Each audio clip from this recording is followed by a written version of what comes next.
where the ranch meets the road. It's spring break. Let's go on a trip.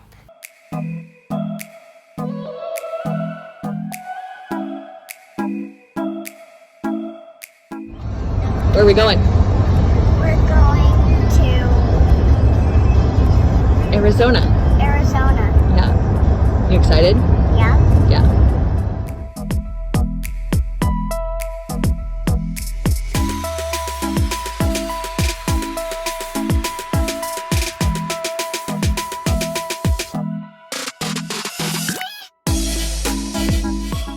Our first stop was the Titan Missile Museum. The Cold War developed in the late 1940s after World War II, when distrust rose between the United States and the Soviet Union. These former allies were now in a geopolitical fight for global influence. A key part of the Cold War was an arms race between the world's two superpowers. The Titan II ICBM that you will see here was part of a second generation of liquid-propelled missiles. The Titan II carried the W-53, a 9-megaton thermonuclear warhead equaling 9 million tons of TNT. The 390th Strategic Missile Wing here in southern Arizona. The Air Force started deactivating the Titan II missile system as newer ICBM systems came online.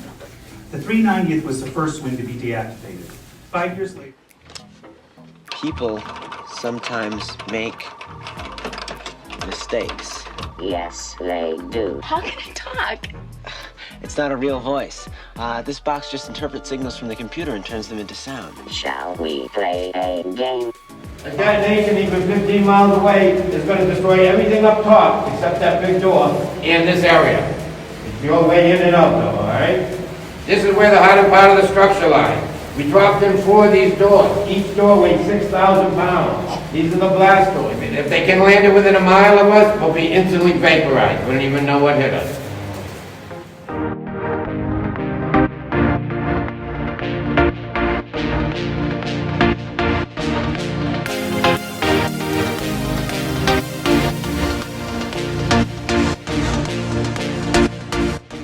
And this is launch control. This is where we launch from. This is where we spend most of our time. Now, the last thing we need to worry about is the shock wave this thing's going to create. It's going to be an unimaginable earthquake. It's going to make the land above our heads look like waves on the ocean. We need to survive that. Everything critical to launching this missile, all the equipment, the people, and the missile itself is all on springs or shock absorbers. We call it shock isolation. Just hanging here by 8 of these massive springs around the room. So in case of that shock wave, the ground around us and the building itself can all move 1.5 feet up and down and 1 foot side to side, and we should just hang here and not feel a thing. There's 4 people on the crew. It's our job to keep this in a state of readiness at all times. The Soviets start World War III, this thing better be ready to go. That's our job. When I was stationed here in the mid-70s, it was a boys' club. Women were not allowed to do combat duty back then. First person on the crew is the commander. You're a captain, maybe a major. You're responsible for us, the complex, and the missile for the next 24 hours. You have the weight of the world on your shoulders, though. Now, we went through extensive psychological testing every week to make sure the 4 people in this room were, 1, stable enough to do this job, and 2, willing to do it. But there were always doubts. So 2 of us carried guns. In case one of us tried to stop the others from launching, we would eliminate that member of our crew and continue on with what we're supposed to do. I'm in charge of all the electronics, all the launch equipment, the missile itself, the guidance system, and the warhead. And then the last 10 minutes of every meeting, they would show us movies they smuggled out of the Soviet Union of them launching and detonating their biggest nuclear warheads. Put us in the mood for the day, right? We have launch detection. We have a Soviet launch detection. B-Muse, confirmed a massive attack. Missile warning, no malfunction. Confidence is high. I repeat, confidence is high. Cobra Data, is this an exercise? Negative, this is not an exercise. General, DBS is tracking 300 inbound Soviet ICBMs. We're trained to believe when you hear this noise, it's World War III. You better bet on it. You better get your butt down here, decode this message, find out if it's really World War III. Waited by moments of sheer terror when this thing goes off in the middle of the night.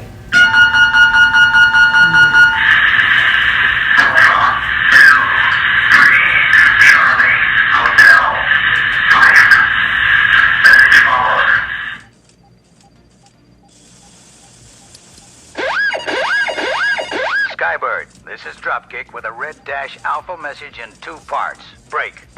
Red Dash Alpha. Stand by to Red copy Dash message. Alpha. Standing by. Romeo, Oscar, November, Charlie. I have a valid message. Stand by to authenticate. I agree with authentication also, sir.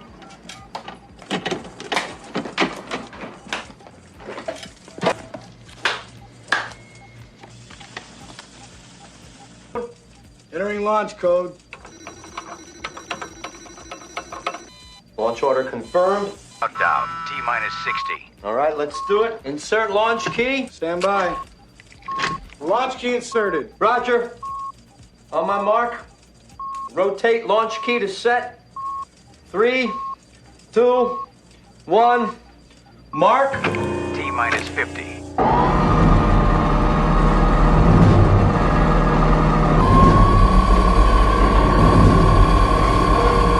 T-minus 40. Enable missiles. Number 1 enabled. 2 enabled. 7, 8, 9,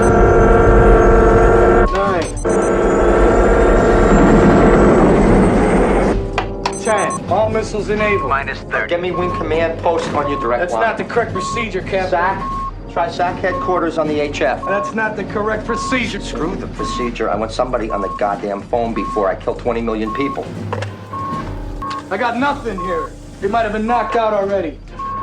Right. On my mark, rotate launch keys to launch. Roger, ready to go to launch. 14. 13. 7. 6. 5. Sir, we have a launch order. 3. Put your hand on the keys, 2. sir. 1. Launch. Sir, we are at launch. Turn your keys. Sorry, I'm so sorry. Turn your keys, sir. When it comes to nuclear weapons in America, 2 people always have to agree to do anything. Not even the president can do anything unilaterally on his own. It takes 2 people. Say it's this one, Lima 5. These are made out of hard plastic, so we would have to crack it open and we would pull out the cookie. That's what we call the cookie. It's been 40 years, I don't know why. I can't remember. You know, there's going to be nuclear bombs dropping on American cities within minutes. It takes 30 to 35 minutes for a bomb to reach America from the Soviet Union. Where do we launch missiles in America with big red buttons? Hollywood. Hollywood, folks. I don't know where they get that from. You ready? Put your left hand on the key. Don't turn it yet. 3, 2, 1, launch. All right? You did your duty. You can let it go. You just joined World War III.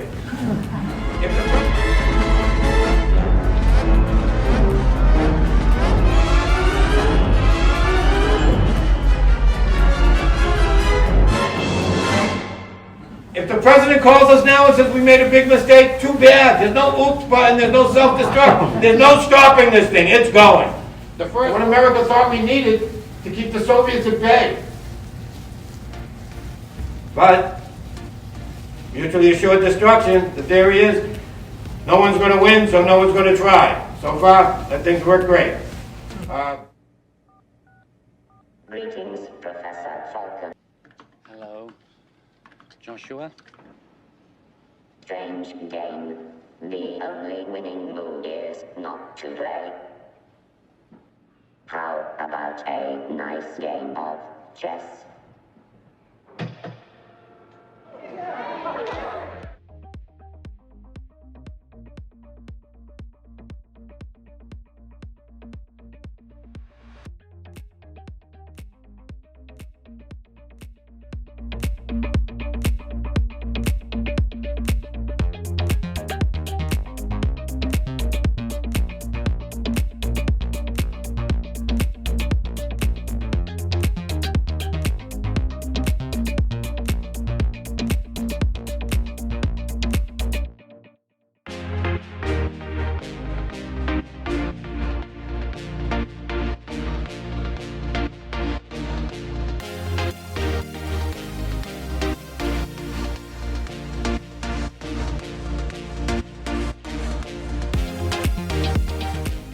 Please subscribe to us.